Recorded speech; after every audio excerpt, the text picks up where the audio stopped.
नमस्कार साथियों, स्वागत है आपका YouTube channel PS education hub में। और अब हम निष्ठा प्रशिक्षण के अंतिम चरण में पहुंच चुके हैं। अब हम मॉड्यूल 18 जो है उसकी प्रश्नोत्तरी देखेंगे। अब इसके बाद जो होगा हमारा पोस्ट टेस्ट होगा। तो पोस्ट टेस्ट की तैयारी से संबंधित वे वीडियो आपको इस चैनल पर उपलब्ध होंगे। साथ में जितनी भी शिक्षक डायरी बनाई गई हैं और जितनी भी प्रश्नोत्तरी है आप उसको बार बार रिकॉल कर लें, रिव्यू कर लें, इस चैनल पर देख लें, जिससे कि आपको जो है शिक्षक डायरी और जितने भी वीडियो की प्रश्नोत्तरी है उससे संबंधित जब प्रश्न पोस्ट टेस्ट में आएंगे तो उसके लिए आप पहले से प्रिपेयर होंगे। साथ में प्रश्नावली से संबंधित और भी जो पोस्ट टेस्ट से संबंधित प्रश्नोत्तरी रहेगी उसको भी आपको इस चैनल पर उपलब्ध होंगे। तो यदि चैनल को अभी तक सब्सक्राइब नहीं किया है तो चैनल को सब्सक्राइब करें और जो भी वीडियो आपको अच्छा लगता है तो उसे लाइक और अपने फ्रेंड्स साथियों के साथ उसको शेयर जरूर करें।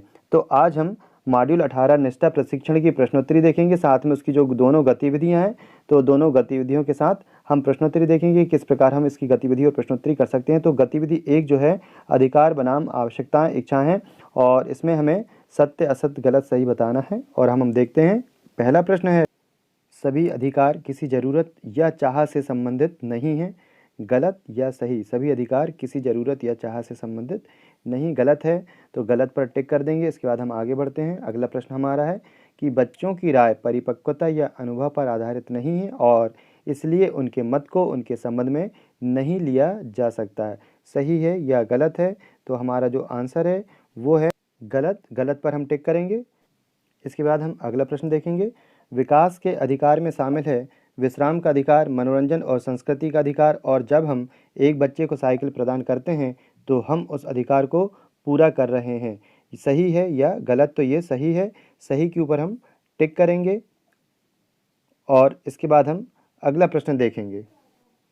हमारा अगला प्रश्न है, अच्छा स्वास्थ्य, पीने के लिए स्वच्छ पानी, भोजन, एक स्वच्छ और सुरक्षित वातावरण का होना और उन्हें सुरक्षित रहने के लिए जानकारी देना प्रत्येक बच्चे का अधिकार है।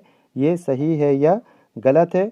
तो ये बिल्कुल सही है। सही के ऊपर हम क्लिक कर देंगे और उसके बाद ये जो एरो है इससे हम अगला प्रश्न पे जाएंगे। अगला प्रश्न है, बच्चों को जानने, खोजने और उन्हें दूसरों के साथ साझा करने का अधिकार है, कला और लिखने या किसी अन्य माध्यम से। सही है या गलत है? तो बिल्कुल सही है। हम सही के ऊपर क्लिक कर देंगे।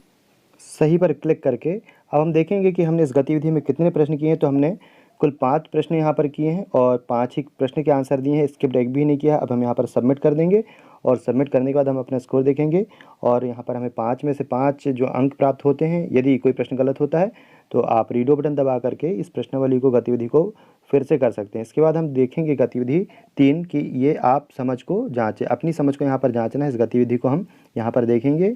इस गतिविधि में भी हमें सही या गलत बताना है। तो हम प्रश्न देखेंगे और उसमें से हम यह टिक करेंगे कि क्या सही और क्या गलत है।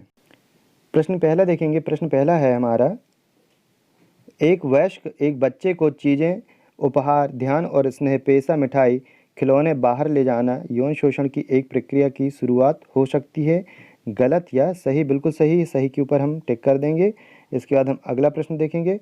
हमारा अगला प्रश्न है, लैंगिक शोषण किसी भी बच्चे, उम्र, लिंग, जाति, आर्थिक और सामाजिक स्थिति में हो सकता है। सही है। सही के ऊपर हम टिक कर देंगे। इसके बाद हम अगला प्रश्न देखेंगे। हमारा अगला जो प्रश्न है वो है, अधिकांश लैंगिक शोषण किसी ऐसे व्यक्ति द्वारा किया जाता है जो बच्चे के लिए अजनबी है। सही या गलत? गलत है। ये किसी के द्वारा भी हो सकता है, इसलिए हम यहाँ पर गलत पर टिक करेंगे और हमें सतर्कता बरतनी बहुत ज़रूरी होती है। इसके बाद अगला प्रश्न है, बच्चे अक्सर यौन शोषण के बारे में कहानियाँ बनाते हैं। सही या गलत? यह जो है गलत है, ऐसा बिल्कुल नहीं है। तो हम गलत के ऊपर टिक कर देंगे और इसके बाद हम अगले प्रश्न पर चलेंगे। हमारा अगला प्रश्न है, जब भी कोई बच्चा आपसे लैंगिक शोषण के बारे में बात करता है तो यह महत्वपूर्ण है कि आप सूचना के सत्यापन के लिए कथित शोषणकर्ता से बात करें। क्या गलत है या सही है? तो ये गलत है। बात ऐसा जरूरी नहीं कि बच्चे से आप बात करके सत्यापित करें। अगला प्रश्न है, बच्चे, विशेषकर लड़कियां जो बाहर जाने वाली बातूनी, शारीरिक रूप से स्पष्टवादी होती हैं, अक्सर यौन शोषण को आकर्षित करती हैं। गलत या सही? बिल्कुल गलत है। इस प्रकार की मानसिकता जो होती है इसको सही नहीं कहा जा सकता, इसलिए हम गलत के ऊपर टिक करेंगे। और इसके बाद हम अगले प्रश्न को देखेंगे। लैंगिक शोषण आमतौर पर अंधेरे, परित्यक्त स्थानों में होता है। गलत या सही? यह भी गलत है। ऐसा कुछ नहीं होता कि अंधेरे या परित्यक्त स्थानों में हो। तो इस गलत पर टिक। यदि यौन क्रिया के दौरान बच्चा चिल्लाए या विरोध नहीं कर रहा है या पीछे नहीं धकेल रहा है या सहमति दे दी है तो यह समझा जा सकता है कि बच्चा उस कृत्य में रुचि रखता है। यह भी बिल्कुल गलत है, तो हम इस गलत के ऊपर हम यहाँ पर टिक करेंगे और इसके बाद हम आगे देखेंगे। और एक प्रश्न है, एक संभावित लैंगिक उत्पीड़नकर्ता की पहचान के लिए कोई निश्चित संकेतक व्यवहार नहीं है, गलत या सही? तो ये बिल्कुल सही है। और इसके बाद एक प्रश्न है कि यदि बच्चा दुरुपयोग की रिपोर्ट करने के लिए तैयार नहीं है तो हम मदद नहीं कर सकते हैं, सही या गलत? बिल्कुल गलत है। यदि बच्चा दुरुपयोग की रिपोर्ट करने के लिए तैयार नहीं है तो हम उसकी मदद नहीं कर सकते। बिल्कुल हम उसकी मदद कर सकते हैं, यहाँ पर ये गलत है, तो गलत पे हम टिक करेंगे। और इसके बाद हम मुख्य प्रश्नोत्तरी देखेंगे कि हमारी जो मुख्य प्रश्नोत्तरी उसके प्रश्न क्या है। पहला प्रश्न है, एक शिक्षक उस बच्चे का समर्थन कैसे कर सकता है जो अपने लैंगिक शोषण के बारे में बात साझा कर रहा है? सहानुभूति के साथ बच्चे की बात सुने और बात करें, बच्चे को दोष देना, बच्चों के साथ घटना पर चर्चा करना, दुराचारी को डांटना या चेतावनी देना। पहला यहाँ पर ऑप्शन सही होगा, सहानुभूति के साथ बच्चे की बात सुने और उससे बात करें। अगला प्रश्न है, बाल लैंगिक शोषण हो सकता है क्योंकि कारणों का अनुमान नहीं लगाया जा सकता, प्यार और रोमानी रिश्ते की उलझन, बच्चे अनुशासित नहीं हैं और वित्तीय संकट। बाल लैंगिक शोषण हो सकता है क्योंकि कारणों का अनुमान नहीं लगाया जा सकता। फर्स्ट पे है, अगर आपको बच्चे के साथ हुए किसी भी लैंगिक अपराध के बारे में पता चलता है तो आप किसे रिपोर्ट करेंगे? जिला बाल संरक्षण इकाई, पुलिस, SJPU, माता पिता, चाइल्ड लाइन, 1098 सेवा। तो सबसे पहले आपको जो है रिपोर्ट करना है पुलिस पे और SJPU, पुलिस या SJPU पर करना है। तो यहाँ पर हम सेकंड ऑप्शन को क्लिक करेंगे और इसके बाद हम अगला प्रश्न देखेंगे। बच्चा कौन है? कोई भी व्यक्ति 18 वर्ष की आयु से कम, 16 वर्ष की आयु से कम, 14 वर्ष की आयु से कम या 6 वर्ष की आयु से कम। तो यहाँ पर बच्चा जो है वो 18 वर्ष की आयु से किसी भी बच्चे को जो है हम बच्चे की श्रेणी में रखते हैं। तो हम पहला ऑप्शन जो हमारा 18 वर्ष की आयु से कम है इसको हम क्लिक करेंगे और इसके बाद हम अगला प्रश्न देखेंगे। हमारा अगला प्रश्न है, कृत्य एक कब गुरुतर अपराध बन जाता है? यानी कि बहुत जघन्य अपराध बन जाता है। गुरुतर का मतलब जघन्य, जब एक कृत्य एक बार किया गया हो, जब महिलाओं द्वारा कृत्य किया गया हो, जो व्यक्ति विश्वास या अधिकार की स्थिति में हो उसके द्वारा कृत्य किया गया हो, या बच्चे की वित्तीय स्थिति का लाभ उठाने के लिए कृत्य किया गया। तो जो थर्ड ऑप्शन है, जो व्यक्ति विश्वास या अधिकार में हो उसके द्वारा कृत्य किया गया। अगला प्रश्न है, कौन सा अधिनियम बाल शोषण अपराधी को दंडित करने के लिए विशेष कानून देता है? किशोर न्याय, बालकों की देखरेख और संरक्षण अधिनियम 2015, भारतीय दंड संहिता 1860, पॉक्सो अधिनियम 2012, निःशुल्क और अनिवार्य शिक्षा अधिकार अधिनियम 2009। तो पॉक्सो एक्ट अधिनियम जो है 2012, ये हमें जो है बाल शोषण अपराधी को दंडित करने के लिए विशेष कानून का प्रावधान देता है।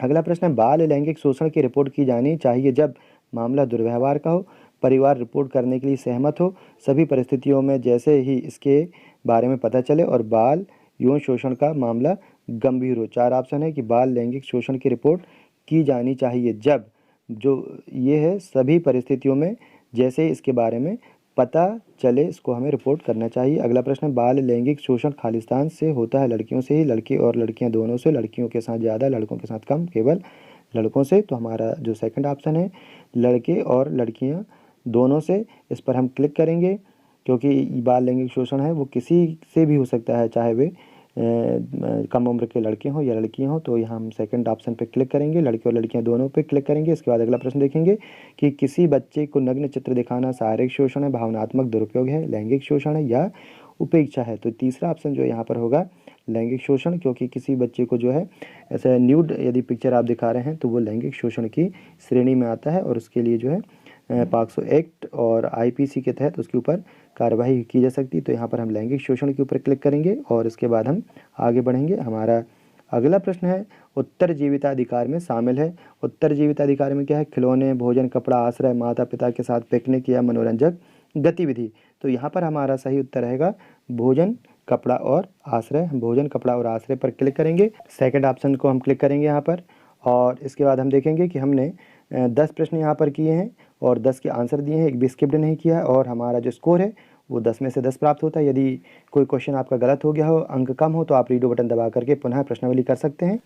साथ ही इस चैनल को सब्सक्राइब कर लें जिससे आने वाली जितनी भी प्रश्नोत्तरी है, पोस्ट टेस्ट के बारे में जानकारी है, वीडियो है, वो आपको इस चैनल पर उपलब्ध हो सकेंगे। वीडियो अच्छा लगा हो तो लाइक शेयर जरूर करें, चैनल को सब्सक्राइब कर लें जिससे शिक्षा और शिक्षा जगत से जुड़ी जानकारियाँ आपको इस चैनल पर उपलब्ध हो सकेंगी।